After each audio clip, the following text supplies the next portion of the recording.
They say some people die at 25, but aren't buried until 75. At first, it sounds harsh, but if you're between 55 and 75, you might understand exactly what that means. You've spent your whole life showing up for your family, your work, your community. But now, the kids are grown, the phone rings less, and the world doesn't seem to need you the same way it used to. The calendar is quiet, and for the first time in decades, no one's waiting for you to fix something or lead the way. But let me tell you something. Your life isn't winding down. It's just shifting. And what you do next could be the most honest, most freeing, most meaningful part of your entire story. This video isn't about retirement plans or bucket lists. It's about something deeper. It's about reclaiming your time, your energy, and your voice.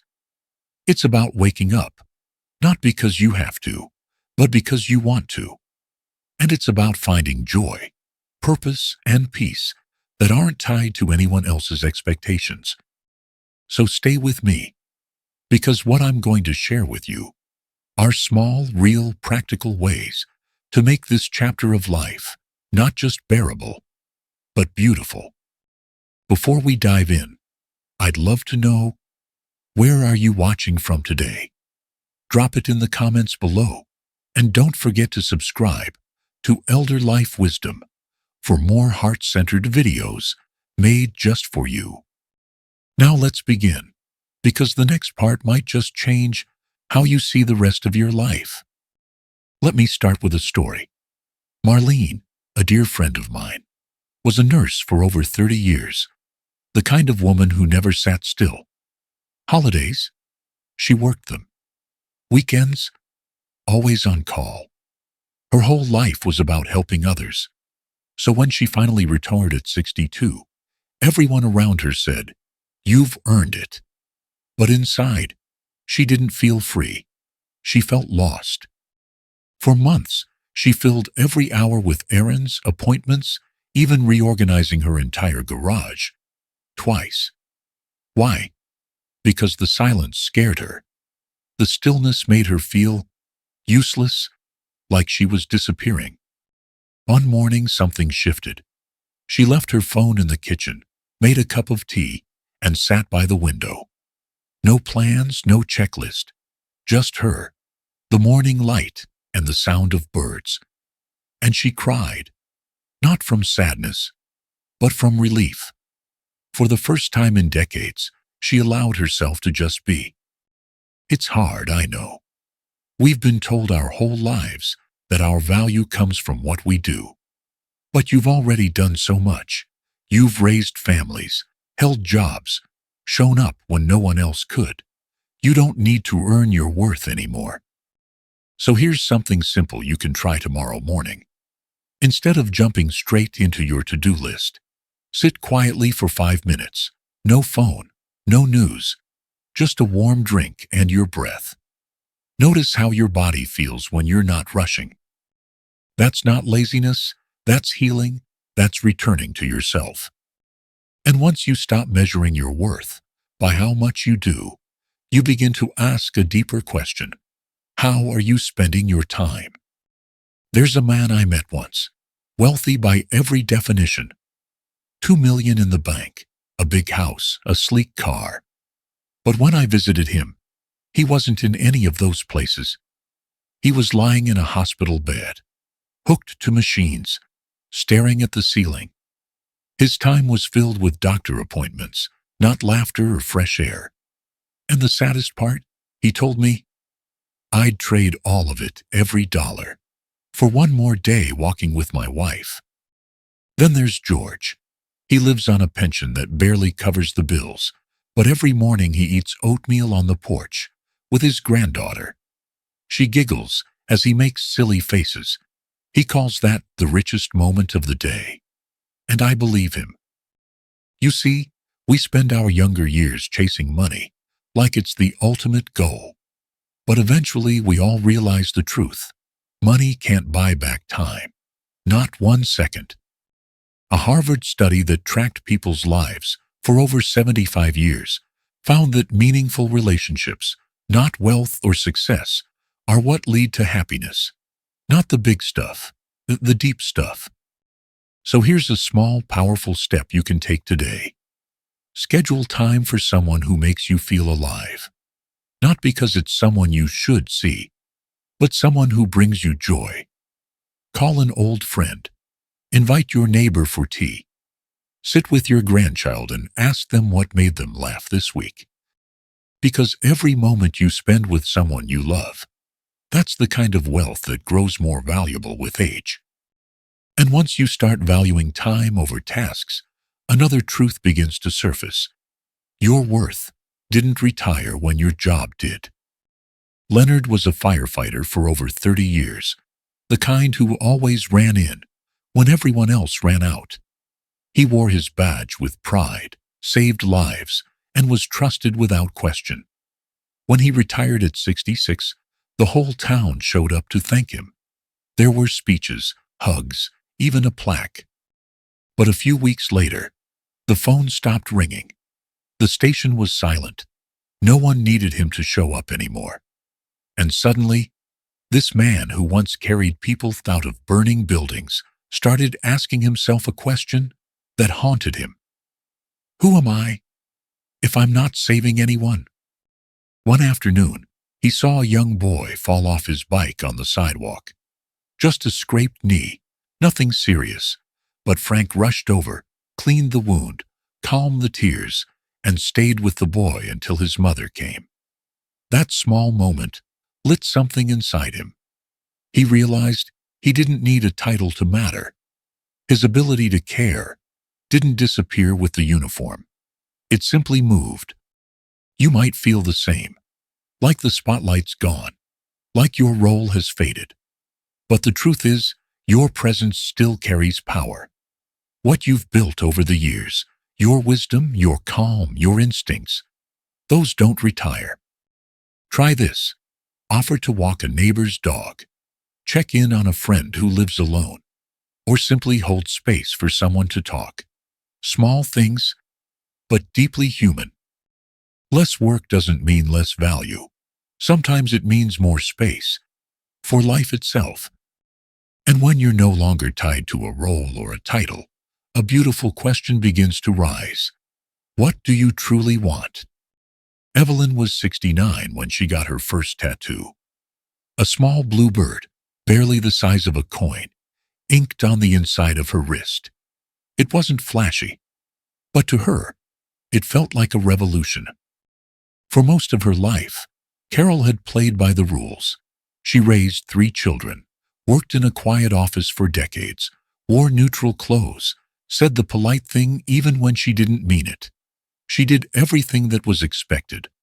But after her husband passed, and the house grew quiet, something inside her started whispering, what if you stop asking what's expected and start asking what feels right? She remembered how much she loved to draw as a child, so she signed up for a painting class at the community center. At first, she nearly turned around. Everyone else looked younger, more confident. But she stayed, and with each brushstroke, something in her softened. The tattoo? It came months later, after a long talk with her daughter, who laughed and said, "Mom, aren't you a little old for that?" Carol just smiled, not because she didn't care, but because she finally did, for herself. So here's a gentle challenge. Write down 3 things you've always wanted to try, but never did. Don't filter them. Don't judge. Just write. Then pick one. Sign up. Show up. Begin. Living on your own terms doesn't have to be loud. Sometimes it's just a small bluebird, or a quiet yes to the part of you that's been waiting. And once you begin choosing what truly matters to you, joy starts showing up in the most unexpected places. Gloria wakes up to silence most mornings. Her grown kids live states away. The house is clean, the laundry folded, and the only sound is the soft thud of her dog, Max's paws across the floor. Years ago, the noise of soccer games dinner messes, and slammed bedroom doors filled her world. Now, it's just her and Max. At first she missed the chaos, the fullness, but one morning she decided to make pancakes, not because anyone was coming over, but because she wanted to. She played her favorite music, poured the batter slowly, laughed as Max barked at the sizzling pan. And in that simple act, she felt something she hadn't in a while: warmth. Later that day, she called a childhood friend she hadn't spoken to in years.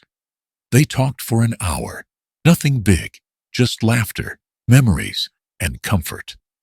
When they hung up, she realized connection doesn't always come in grand gestures.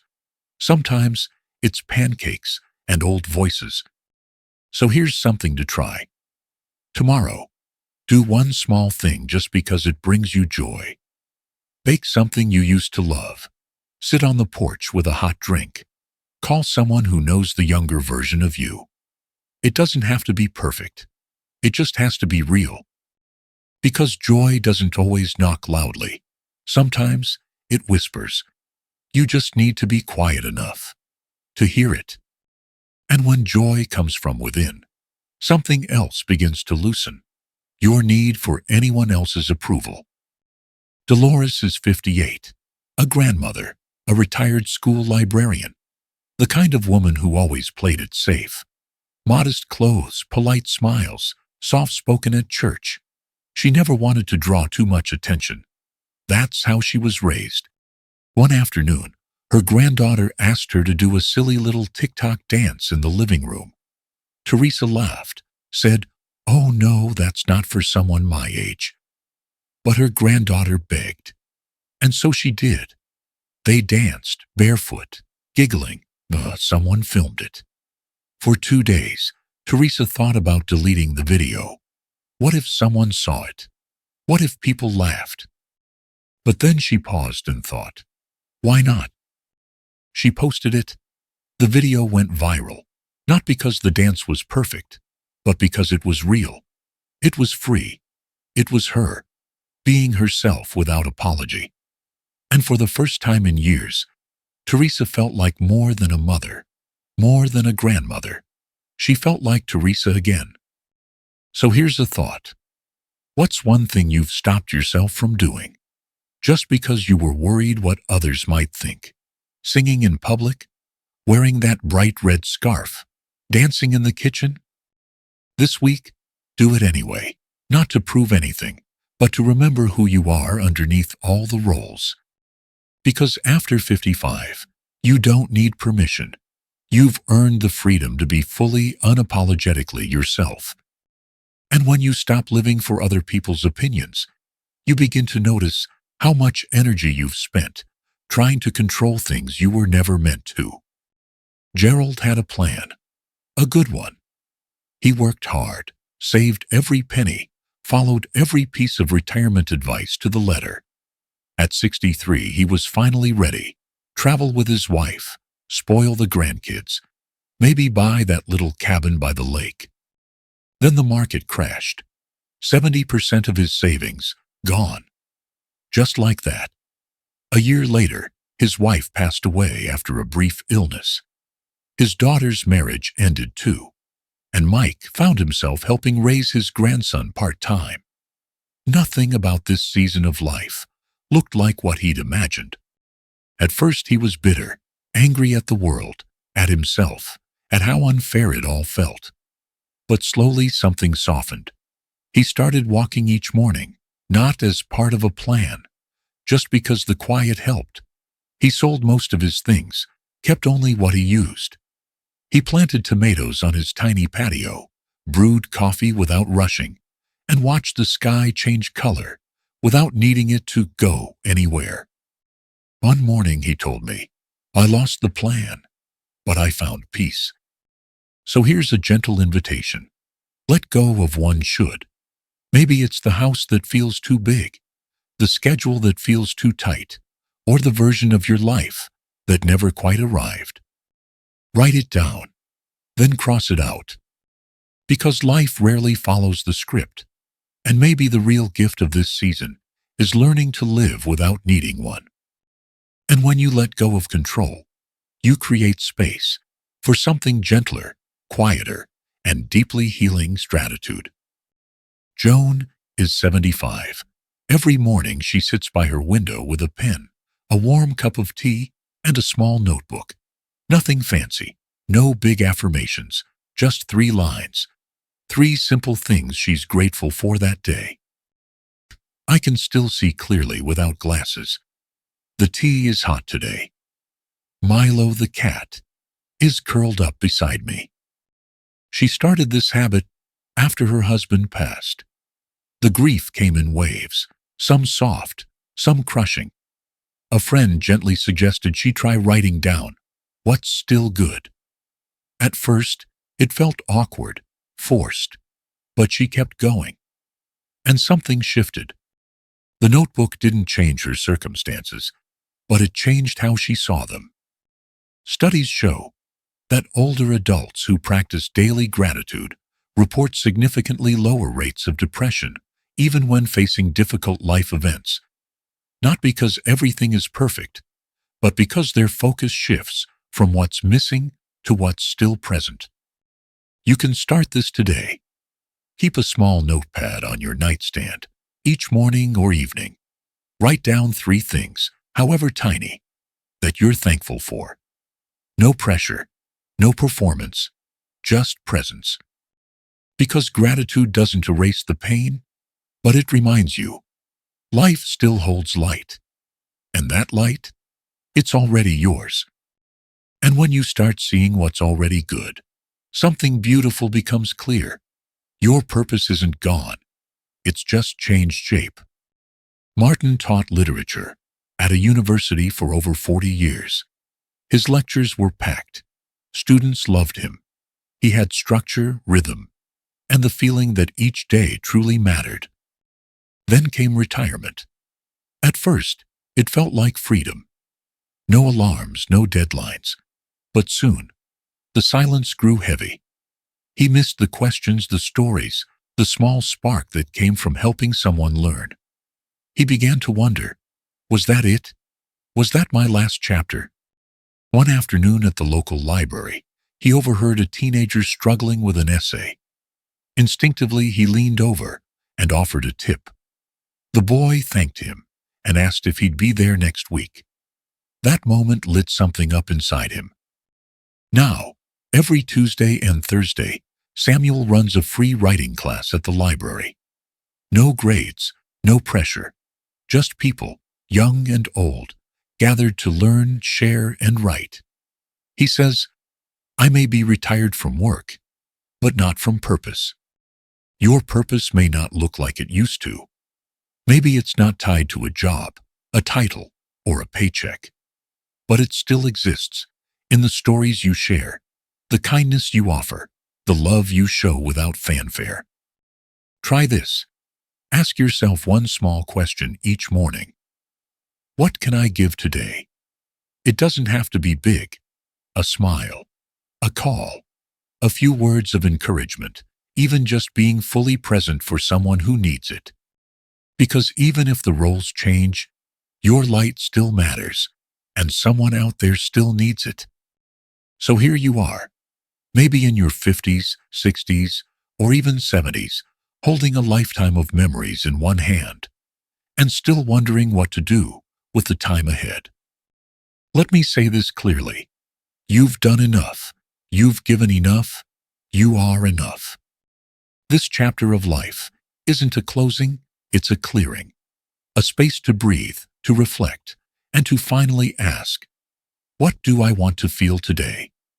Not achieve, not prove, just feel joy, peace, connection, meaning.